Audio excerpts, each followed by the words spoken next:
पुष्टि संप्रदाय में जो अध्ययन की प्रणाली है उसका अगर अन्य संप्रदायों के साथ थोड़ी तुलना की जाए तो कुछ बोलने लायक की स्थिति नहीं है,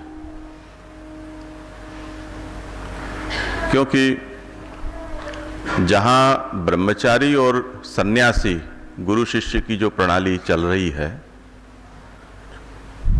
वहां उनका जो जमा पक्ष ये बनता है कि वो ब्रह्मचारी और सन्यासी पूर्ण रूप से समर्पित होते हैं। समर्पित हो चाहे ना हो, पर फालतू जरूर होते हैं समय के हिसाब से। तो उनसे आप जितना समय जो भी करवाना चाहो करवा सकते हो। तो विरक्त परंपरा जिन जिन संप्रदाय में है, चाहे वो सनातनी हो या उनसे इतर, यानी जैन बौद्ध को हम देखें या सिखों में भी होते हैं ऐसे। उसके अलावा मध्व संप्रदाय में भी गृहस्थ और सन्यासी की परंपरा है।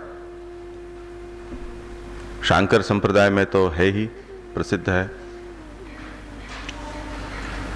तो इन संप्रदायों में ये फायदा है कि जो सन्यासी होते हैं उनको पूरा अवकाश मिलता है और वो अपने शास्त्रों और उसके अतिरिक्त अन्य संप्रदाय और सनातन धर्म के भी शास्त्रों को पूर्णकालीन अध्येता के रूप में वो पढ़ सकते हैं और पढ़ते भी हैं। गैर हिंदू या गैर शास्त्रीय संप्रदाय हैं, उनके यहाँ भी इन दिनों में अपने संप्रदाय के शास्त्रों के अलावा अन्य संप्रदाय के शास्त्रों को भी तुलनात्मक रूप से पढ़ना पढ़ाना, इसका प्रचार पर्याप्त है। मैं बंबई में जब था तब सोमैया कॉलेज में स्वामीनारायण के 60 से 80 साधु 6 महीने के लिए वहाँ उनका एक सत्र चला था, जिसमें उनको स्वामीनारायण संप्रदाय के अलावा विश्व भर में जितने भी धर्म हैं और तत्व दर्शन हैं उनका अध्ययन उन धर्म दर्शन के विद्वानों से करना था, जिसमें शुद्धाद्वैत वल्लभ वेदांत का जो क्लास चलता था वो उसमें श्यामोदा पधारते थे, हम लोग सब साथ में जाते थे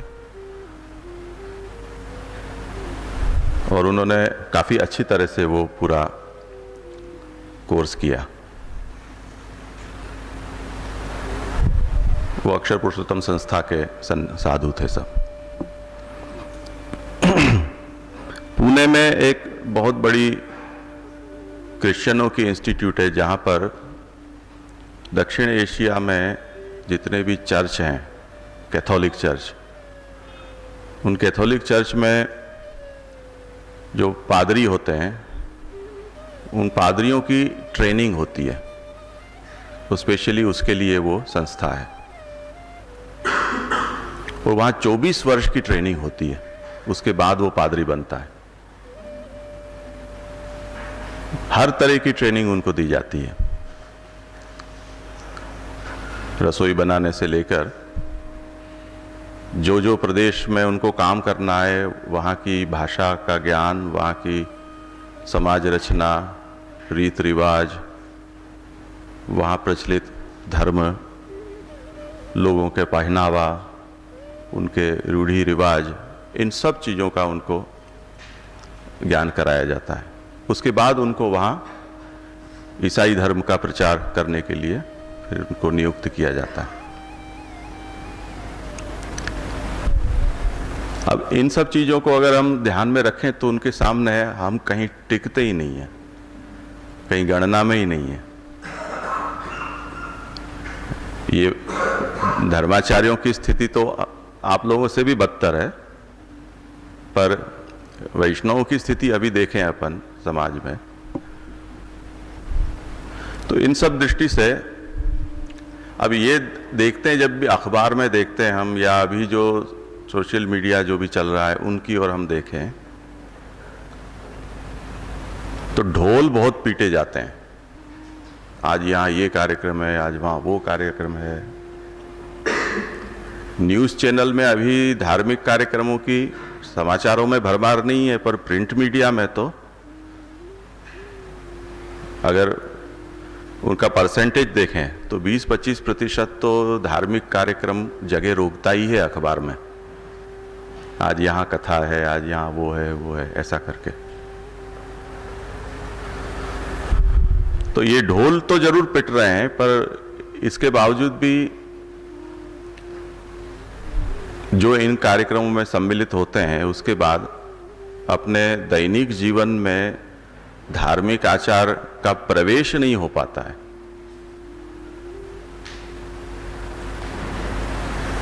तो उसका कारण हम समझ सकते हैं कि ऐसी बड़ी जो मैदान होते हैं उसमें अगर हम जल छिड़कते हैं फव्वारे से और जमीन गीली हो गई और हमने ये समझ लिया कि चलो काम हो गया और जल छोड़ दिया हमने छिड़कना, तो उसके बाद ये होगा कि घंटे भर में वो धूप में वो जल सूख गया और नीचे तो गया नहीं।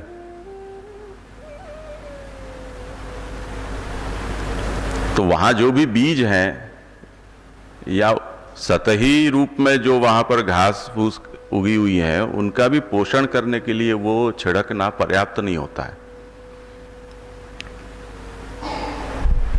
एक जगह हम भले एक एक बूंद, गुजराती में बोलते हैं टपक सिंचाई, एक एक बूंद ड्रिप इरिगेशन जो होता है, एक एक बूंद वहां गिरती रहती है लगातार एक जगह पर, तो वो मूल तक पहुंचती है और उस वृक्ष को अपेक्षित पोषण मिलता रहता है और वो वृक्ष बढ़ता है।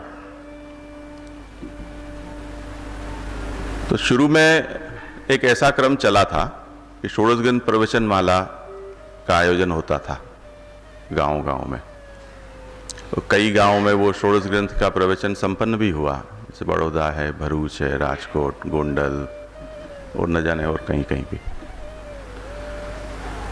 पर बात वहीं की वहीं रही। वो जल को मैदान में छिड़कने जैसी एक प्रक्रिया, कौन पी रहा है, कौन थूक रहा है, किसी को कुछ पता नहीं है, कौन आ रहा है, कौन जा रहा है। सर्वथा वो निरुपयोगी थी ऐसी बात भी नहीं थी। कुछ लोगों को वहाँ स्पार्क हुए भी सही और वो लोग जुड़े भी सही, आगे स्वयं अध्ययन में भी प्रवृत्त हुए, पर उसके लिए जितना पुरुषार्थ और जितना समय देते हैं उतना उसमें रिटर्न नहीं मिलता है। तो बड़े स्केल पर जो जो भी कार्यक्रम होते हैं उनमें भपका ज़्यादा होता है, झाग ज़्यादा होते हैं, पर चाहिए ऐसा परिणाम उसमें नहीं प्राप्त होता है। इसके लिए आसन लगाकर बैठना पड़ता है, जो ग्राहक है उसको भी और जो देने वाला है उसको भी। वो एक जगह जब बैठते हैं तब कुछ उसका परिणाम मिलता है। इसमें भी पुष्टि मार्ग है, वो गुजराती में कहते हैं कि सभी मर्यादाओं का भंग वो पुष्टि है। तो कोई नियम बनाओ, वो जब तक टूटे नहीं तब तक हम पुष्टि मार्गी हैं वो साबित नहीं होता है। तो हम पुष्टि मार्गी हैं उसका सबसे बड़ा प्रमाण ये है कि हम नियमों को तोड़ें। तो जो जो भी हम नियम बनाते हैं, नियम तो जरूरी होता है कोई ना कोई व्यवस्था के लिए, पर ठाकुर जी की ऐसी कुछ लीला हो जाती है काल कर्म स्वभाव इन सब का बाध करने की कि वो नियम फिर टिकता नहीं है। तो वो अध्ययन प्रणाली में भी ये समस्या कुछ आई पुष्टि मार्ग की। वो पुष्टि मार्ग अगर है तो हमें उसकी लीला का आनंद लें, और अगर हमारी लीला है तो फिर दुख करें। कि अध्ययन प्रणाली है उसमें हमने ये सोचा कि जगह जगह जाकर भटकना और कौन सुन रहा है किसी को पता नहीं, हम किसको कह रहे हैं हम किसी को जानते नहीं हैं, बजाय उसके हम आसन लगाकर बैठें और जो प्यासा होगा भूखा होगा वो आएगा वहां तक, हम लेकर जाएं और बांटें। उसमें ये समस्या है कि हमको पता नहीं है उनको भूख है या नहीं, प्यास है या नहीं, वेस्ट होता है। तो जिसको भूख होगी, प्यास होगी, वो आएगा, जिसको जितना मिलेगा उतना कम से कम कुछ अंदर तो जाएगा। तो ऐसे शुभाशय से पीछे ये वल्लभाचार्य विद्यापीठ, इसका निर्माण हुआ। और ये कार्य इससे पहले बिना विद्यापीठ के जगह जगह स्थानों को खोज कर ये हुआ करता था। पर जब ऐसा लगा कि कम से कम अन्य संप्रदायों में हर स्टेट लेवल पर, डिस्ट्रिक्ट लेवल पर, कई गुजरात में तो गांव के लेवल पर ऐसी सुविधा संप्रदायों की है, जैसे स्वामीनारायण संप्रदाय है, जैन है, शंकराचार्य जी का शांकर संप्रदाय है, और पुष्टि मार्ग में एक भी नहीं है पूरे विश्व में ऐसी व्यवस्था। तो ऐसा हुआ कि कोई उपयोग करे चाहे न करे, कम से कम हमें व्यवस्था तो खड़ी करनी चाहिए, ताकि कोई व्यवस्था नहीं मिली इस वजह से इस चीज से वंचित न रह जाए। तो ये मुख्य कारण था और इस तरह से ये क्रम आरंभ हुआ। कुछ समय पहले ये बात आई थी कि भाई हिंदी भाषियों के लिए भी कुछ किया जाए, तो गुजराती में वो लोग नहीं समझते हैं। पर गुजराती वालों को ऐसी कोई ग्रंथि नहीं है, वो हिंदी में भी और पुराने समय में अगर हम देखें तो आज की तारीख में भी हिंदी प्रदेश में वल्लभ कुल की पधरावनी होती है या जब होता है तो उनके पास हिंदी में ढोल पद नहीं है, गुजराती ही गाना पड़ता है उनको। तो परंपरा का पोषण गुजरात में हुआ और वल्लभ वर घेरे आविया और वल्लभ आख्यान और ये सब हिंदी भाषियों को भी इसका तो कोई पर्याय नहीं है उनके पास। पर जो भी हो, अगर भाषा की व्यवधान के कारण कोई महाप्रभु जी की वाणी से दूर हो तो उसका भी उपाय होना चाहिए। अब ये भाषा का झगड़ा कब खत्म होगा पता नहीं है, क्योंकि अब हिंदी भी नई पीढ़ी तो जो मेट्रोपॉलिटन सिटी है वहाँ लोग नहीं पढ़ सकते हैं। कभी हिंदी फिल्मों का इतना आभार माने कि उन्होंने कम से कम हिंदी समझने लायक स्थिति हिंदुस्तान में रखी है। पर लिखने पढ़ने के बारे में तो अब वहाँ भी वही स्थिति है, हिंदी नहीं लोग जानते हैं। इसलिए एक ब्रिटिश वैष्णव हैं, कृष्णा देवी नाम से, प्रथमेश जी के शायद शिष्या हैं। उन्होंने 84-252 शिक्षा पत्र, षोडश ग्रंथ, इन सब जो साहित्य है उनका अंग्रेजी में अनुवाद प्रकाशित किया है। उनके कुछ ग्रंथ यहाँ भी हैं। उससे पहले श्यामदास ने काफ़ी इस दिशा में प्रयास किया था।